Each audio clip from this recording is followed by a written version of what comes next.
It would like a robot would land and would fight and it would move around. Imagination. Wouldn't every TIE fighter have a little thing that goes pew and launches? That's done.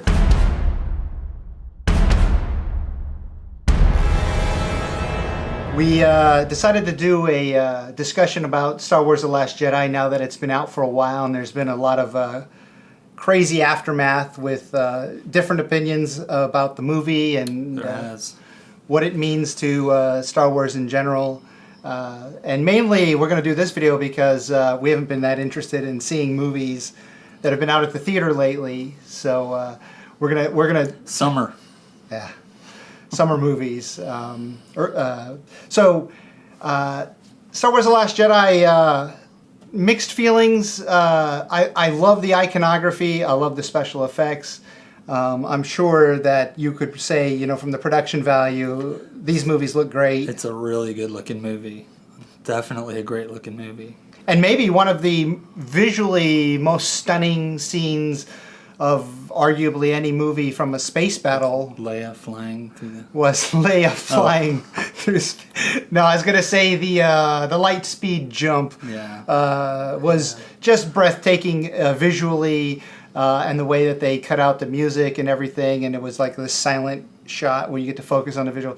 So from a filmmaking standpoint, they did a lot of great things, and everybody talked about it, and I would argue that objectively it's not a good movie from a logic standpoint. Whether creatively, whether you're going to argue, do you like the creative decisions? This is the direction creatively they decided to take it. Some people like it, some people don't. I personally don't like it. I know Glenn doesn't like it, but Glenn, The Last Jedi. We've talked about it in detail. We've watched a lot of other great videos that analyze it. I've seen some positive videos and a lot of negative videos.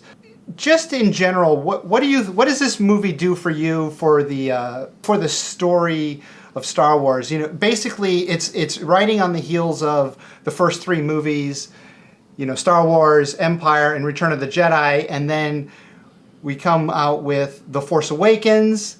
And The Force Awakens raised lots of questions, as J.J. Abrams is good at doing. And then The Last Jedi was supposed to be the sequel to The Force Awakens.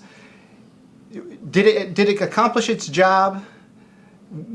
For you, what was it missing? In a broad, just in a broad perspective, what did the what was it missing? Everything? Story. Well, there was a story. Nah. No, there wasn't. Well, it was just things happened, and another thing happened. It was inconsequential, most of it. None of it mattered. None of it changed anything. Well, honestly, you could take the beginning of the movie or the end of Force Awakens and go to the end of Last Jedi, and there's very little that changed. Almost nothing. That's a good point. A little bit of the stuff with the interaction with Rey and Kylo and Luke. Everything else means nothing. It's meaningless. And now Snoke's dead. I mean, it's all negative stuff. But you could take this movie away, not see it at all, and see the next one, and I bet it wouldn't be too jarring. And that's probably how I'll view them forever. I don't want this movie. I'm not going to buy it. I'm not going to watch it. I've watched it 3 times. Twice at the theater and once on Netflix, and that's enough. I'm done. For me, the problem pretty much started after Return of the Jedi, in that Lucas didn't want to do any more movies, but then did the prequels, and the stories were not what we wanted, and so we kind of had this renewed hope with somebody like J.J. Abrams coming in, right. And they say that he sort of redid the original Star Wars with Rey as the Luke Skywalker character, except she is, what did they say, a Mary Jane, because she is good at everything, Mary Sue. Mary Jane is weed. All right.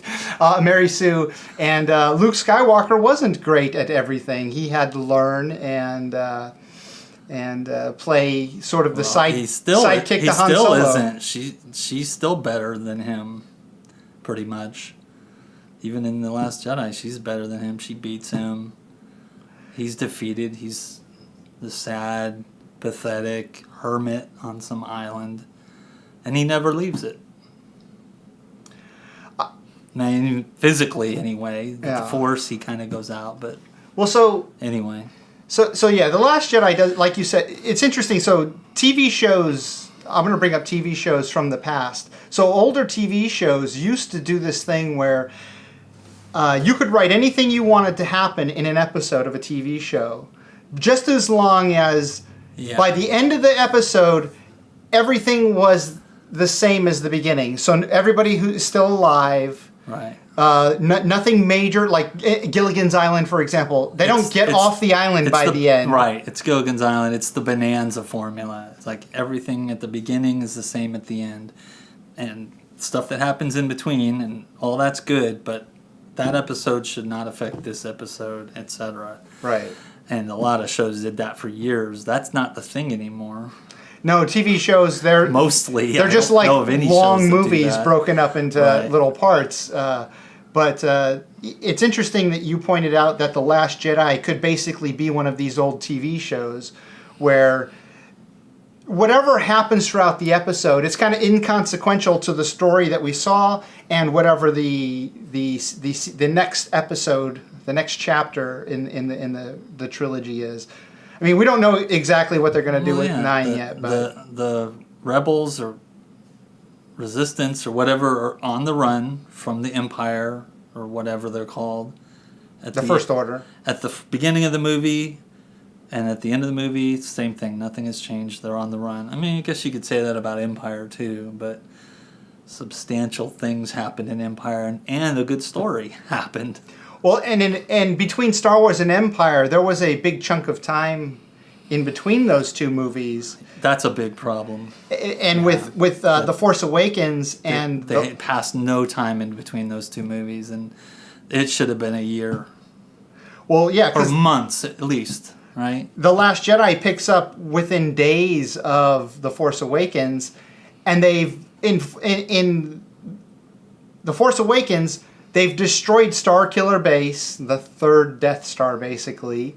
So this massive blow to the First Order, and then it just picks up with The Last Jedi, and they're just as strong and powerful and menacing as ever. And Finn is unaffected by the lightsaber attack from Kylo Ren. He just comes stumbling out of the medical ward, like, You could go for an hour on that list. Right. Things that just didn't matter from the previous movie to this one. Well, so it has a lot of problems. Mainly, I think that this reads like a first draft script, and if I remember correctly, I read an article saying that it was the first draft, that he got the green light on the first draft. If that's true, wow. I predicted it when I first saw the movie that this was a first draft, and then months later I read something that said it was the first draft. And I've read Feels like a first draft. Yeah. So I'm a filmmaker. I've been a filmmaker for 20 years. I've written lots of screenplays, adapted novels. I've made lots of films. And I've read lots of screenplays, especially from new writers. And this read very much like a first draft. And I've seen, unfortunately, I've seen independent filmmakers go out and make their short film or scrape together the money to do their feature film, and the end product looks like a first draft. And I told them, if I had the opportunity to read the script before, a few more drafts. You're going to put so much effort into making your film. Anything that goes into production should be well into double digits on drafts or close to that. Yeah. Yeah, because one or two drafts, you're not going to get it. One person can only come up with so many ideas and... Well, yeah, and even if it's just one person doing the rewrites, it should be a few to clarify things and to, you can't think of everything when you're writing. Right, and better things might occur to you later. Exactly, and you have people to help you from feedback. Right, just getting feedback so that they can help point out the logic holes, so they could suggest moments be jazzed up where they could be, or brought down to a tone so we can catch our breath in moments, so that the big moments are more effective. Right. Right. Maybe they could have gotten Lucas to do a rewrite. I tell you, couldn't have made it any worse. I think it would have helped. At this point, that script read so much like a first draft. You look at the prequels and you just kind of go, well, at least stuff happened. It was stupid, a lot of it, and a lot of it didn't really mean anything. But a lot of it did. Yeah. Even the Phantom Menace. There's a lot of stuff happening there. Well, as boring and as messy and as poorly thought out as the prequels were. I can't believe I just said that. I know. But as poorly thought out as the prequels were, at least there's a through thread from each episode. And George has a story that he wants to tell, and he knows what he's doing from episode to episode. This is just like willy-nilly. Throw it out there. Here's the next director. You do what you want. That's, I think, the biggest failing of this new trilogy is that they didn't plan. That's where you all start. All 3 episodes, right? That's the start before writing even starts. Right. Is figure out what's the arc? Through line, the arc, what's going to happen, and then start writing, and write all 3. Right. Not one, and then a year later or 2 years later write another one. No. Right, to take somebody's idea, especially as much as J.J. Abrams set up a lot of great mysteries and things that we really wanted to know more about in the Force Awakens, and if you take all those mysteries that are set up and you don't have a plan for them in the second, and then how they pay off in the third movie, and you just say, well, I've set up some mysteries, now you go and you make up whatever you want. Obviously, it's going to fail, and it did, and that's why the prequels are at least planned out, and they hold together better in that sense. Even though I honestly have a hard time watching them. So The Last Jedi had a lot of problems. Was there anything about The Last Jedi that you liked besides just production value and acting where it was good? Were there any story elements that were touched upon where you thought, that's interesting, I wish they had told us more about that, I wish we had spent more time with that? What from The Last Jedi? Tell us. I think the main thing that was actually kind of good in The Last Jedi was Rey and Kylo Ren's interaction, and as much as I hated them just murdering Snoke off and us learning nothing about him, and now we have no main villain, whatever, but that scene in the throne room or whatever it was, all of that stuff with Rey and Kylo Ren building up to that was pretty well done, and the interactions. I mean, some of the interactions with Luke were okay, but most of that was bad. But really, it's the Kylo Ren, Rey stuff. Their interaction through Force Skype or whatever it was interesting. That Snoke had connected them through the Force to sort of bring her to him, and then Kylo Ren turned against him, and he didn't see that coming because he's an idiot, I guess. I don't know. But that was the best part of the movie. And then there's little bits and pieces here and there. Luke and R2's interaction, for instance, was spot on, perfect. I'd have to sit and think about it. What about you? What do you love? Yeah, so when I watched the movie, and I saw it twice, I definitely want to watch it again, just because I want to pick out those things where I think there was some promise, and I think further drafts could have helped flesh these out and deal with a lot of the logic problems that just drive you nuts. Kylo Ren and Rey, interesting. I'm still a little wary of the long distance communication of the Force. It's a new thing, that's fine, and so at least they connected Kylo and Rey in an interesting way, and having Snoke sort of it doesn't break the puppet. Force though, and it doesn't Right. break the mythology of Star Right. Wars. It's something we haven't seen before. Yeah, why has nobody done it before? It's something, maybe it's a dark side thing, maybe it's something only Snoke could pull off because he was so powerful, or only he knew how to do. I don't know. You have to be careful when you're writing any story about adding a thing to that story that is so powerful a storytelling element that there's plenty of that. That it negates the challenge that your characters go through, especially when you decide not to use it again. So, for example, one of the biggest, there's a lot of problems with the prequels, but one of the craziest new Force powers that were introduced in the prequels were the Jedi being able to run super fast like the Flash, which we that was just an editing mistake. No, it wasn't. They I swear I saw that movie 3 times, 4 times before I realized that they ran real fast, and it wasn't just some sort of weird glitch in the film. I saw it the first time. It looks ridiculous. Right. So yeah, giving the Jedi the ability to sprint super fast.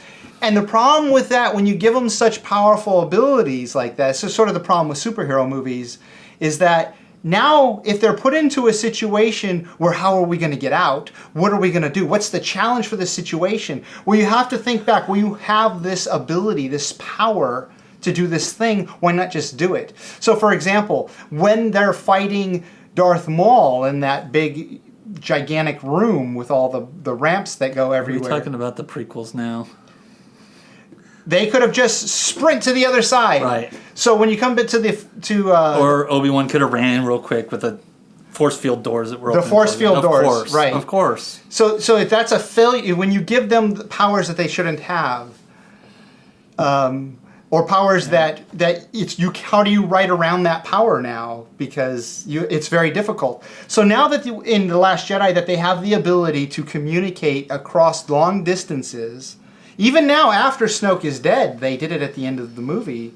What does that mean from here on out for the story if they can just communicate and actually manifest physical objects like the rain, the dice hanging from Han Solo from the Millennium Falcon, when they can manifest physical things across time as well? And then there's the whole thing about the technology being able to track any ship that it spotted visually. I mean, that's another or having the power to go at light speed and hit one ship and blow it up and destroy all ships behind it. I mean, so these are 3 super powerful things. One is the Force, and 2 super technological advancements that now you've just written yourself into a corner. So why doesn't everybody use these things from here on out? And it creates problems for storytelling. Well, the last 2, the Force one, I don't know how you would change it, short of changing the whole movie. But the last 2 could easily be fixed with a rewrite. You know, they're tracking us through hyperspace. How are they doing that? One of the ships fired a little tracker onto them. Right. How easy would that be to do? They didn't do it, but it would be easy to do. Wouldn't you do that? Wouldn't every TIE fighter have a little thing that goes pew and launches and attaches to the ship in case they go into light speed? That's done. The other thing is the light speed crash. She just starts accelerating and crashes into them. The same thing happened in Rogue One where 2 ships crashed into each other. Brilliant. It looked great. You don't have to go like engage hyperspace and the stars all, stretch out. And it's like, no. You can't do that. Yeah. You've ruined Star Wars now. Yep. I mean, on that level of like, why doesn't everyone just hyperspace? Well, yeah, all you have to do is put 100 reviews. And a hyperdrive on a big brick of lead or something and launch it. Even just a X-wing fighter goes into hyperspace into some Star Destroyer or something. That's it. Yeah. No. That's bad. That's really bad. I'm surprised shocked actually that he got away with doing that.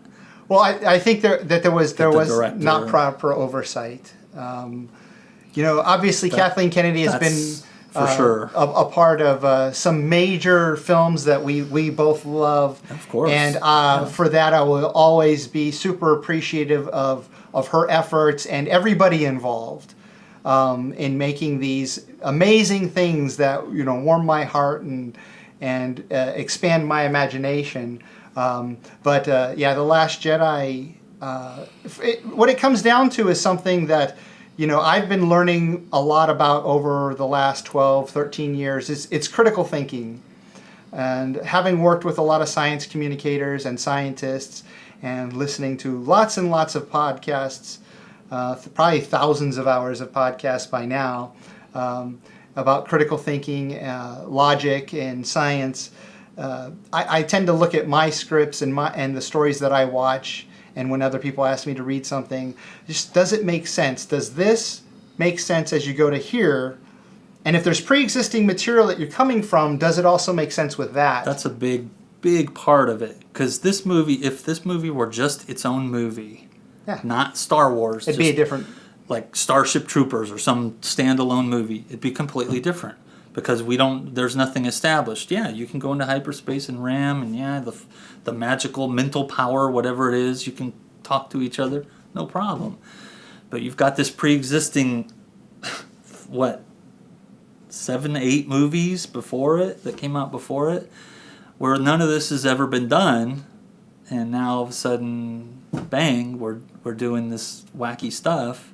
It's as if the audience is, it dings you, it knocks you back. You're like, what? Wait, what just happened? What's going on? They're tracking through hyperspace? How? Now they can do that with in every other movie? That's a new technology that exists. They can do it in every movie now. Yep. Why not? Why wouldn't they be able to? And why wouldn't they?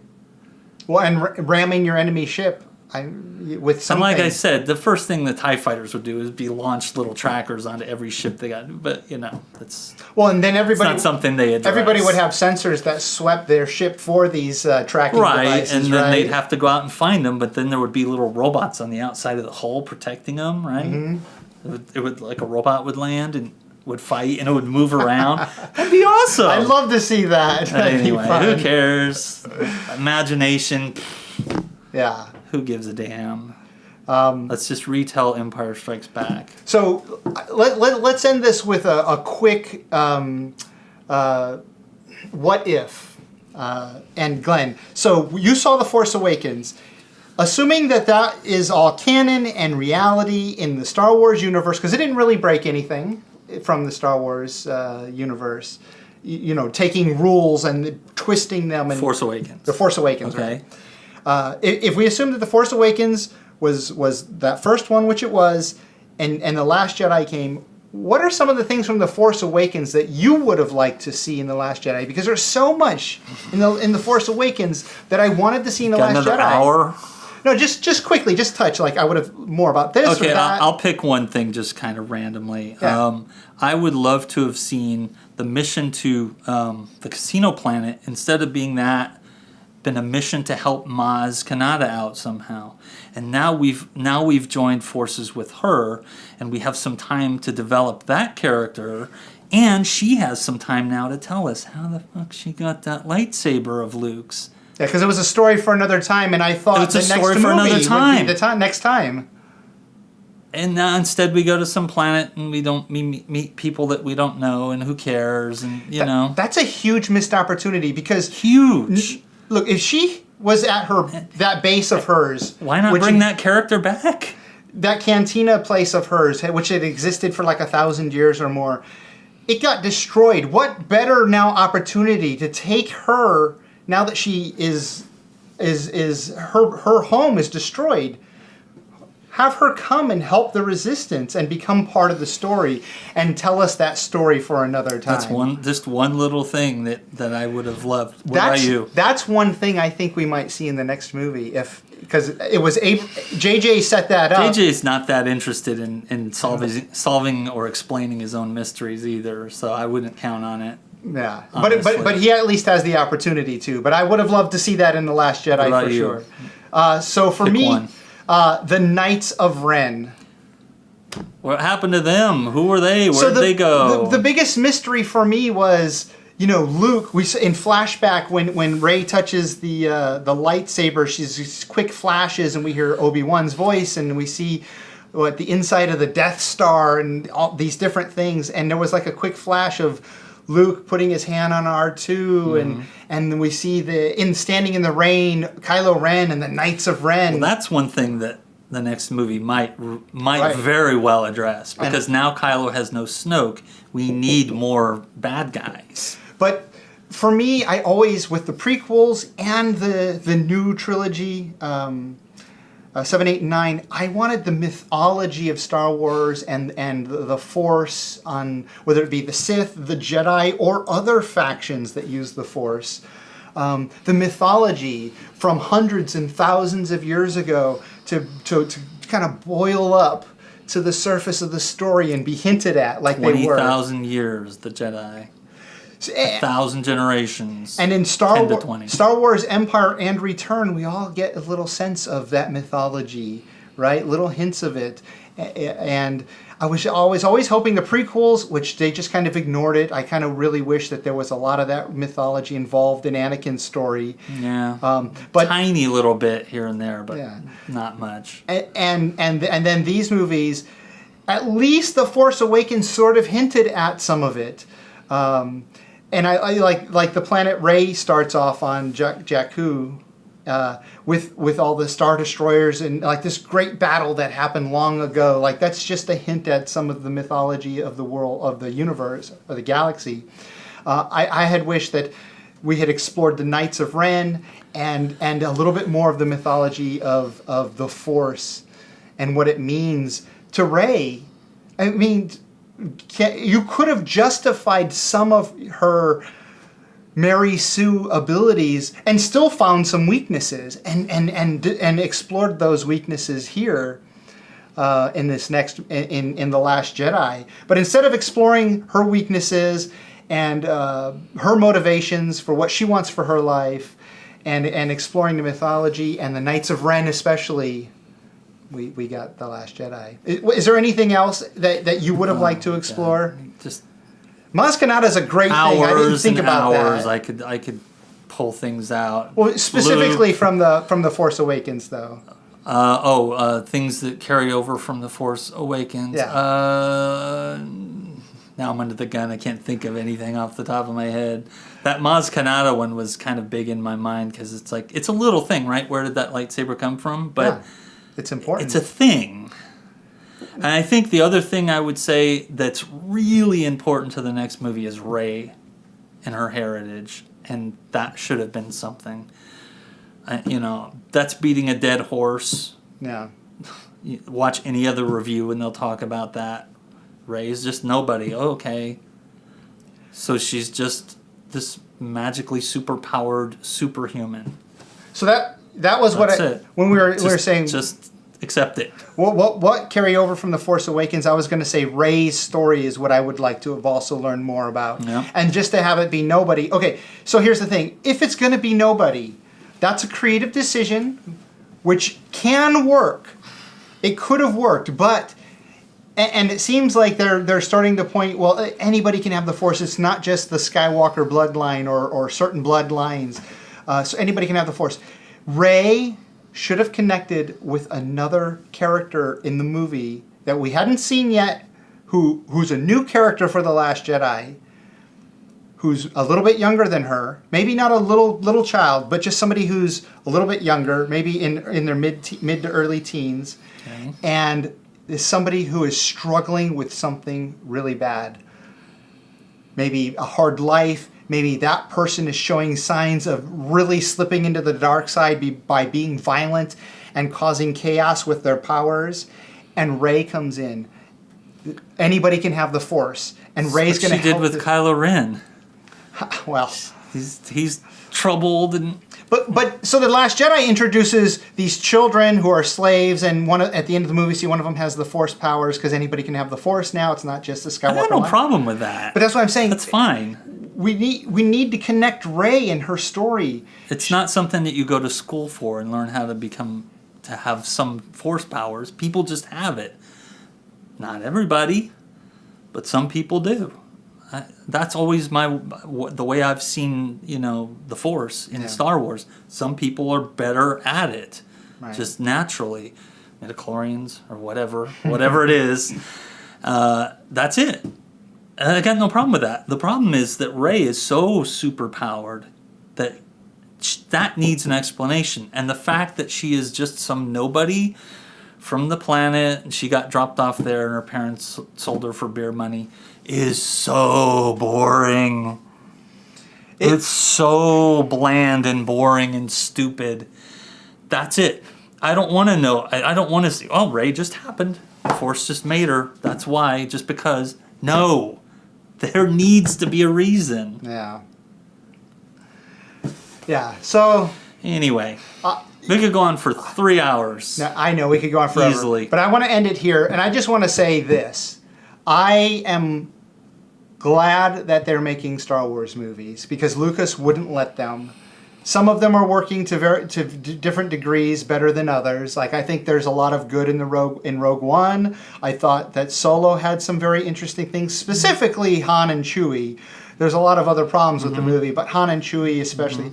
And so at least we're getting to explore the universe again. We're getting pieces of it, even with The Last Jedi. You can say the same thing for the prequels too. Absolutely. It's like, yeah, I'm kind of, that's not what I would have wanted, but that's what George gave us, and Same thing with the animated films, the Clone Wars and the Rebels. Yeah. I never really got into those. They're fun. I haven't watched all of them yet, and I'm trying to go through them, but they're fun, and it's just fun to explore the world and find the things that you like. So a lot of people say, let's vote with our money and not, if we don't like The Last Jedi or what they're doing with Star Wars or any of the other Star Wars Solo or whatever, then vote with your money and don't go see Star Wars movies. Unfortunately, I will never be that person. I will always go and see a Star Wars movie, just like I'll always go and see an M. Night Shyamalan movie, just because there have been a lot of good. Yeah, it's a proven franchise, but we're getting to the point now where there are more bad Star Wars movies than good. If you count the prequels, and you count this movie, and I guess Solo and Rogue One, I wouldn't count them as bad, but they're kind of they're not great. I give them a thumbs up, though, if you just go up or down. So we're getting to the point where there's like this balance of like Star Wars Empire and Jedi, and then Force Awakens, we both like that, and then there's the prequels, and so it's anyway. Let's move on. But I think that if they keep making Star Wars movies, there's going to be some good things in the movies that we like, and maybe lots of things that we don't. But they're going to keep making them. There's always going to be something, and I'm always going to hold out hope that there's a lot of good ideas. Some critical thinking applied to it to flesh out the creative ideas. All right, because it's two different things: the creative and then the critical thinking, and you sort of have to bring both together so that you make sure that your story makes sense and that you're making sense in the greater. Maybe the next thing they'll do is like a romantic comedy Star Wars movie, and it'll all be like. It'll be in the cantina. It'll be like Friends, but a little bit in the cantina and a little bit in their apartment at home. Or maybe like Cheers, but in the cantina. Cheers.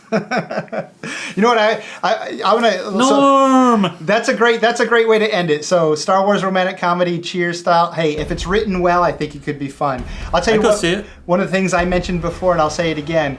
I want to see a Star Wars horror film. Oh yeah, they'll never do it. I'd love to see that. Maybe. Because with all the magic and monsters, they could lean a little horror. It doesn't have to be like all out, Alien or something. But yeah, maybe more like Aliens. May the Force be with you. Force be with us all. It's so bland and boring and stupid. You can't do that. Yeah. You've ruined Star Wars now. That's done.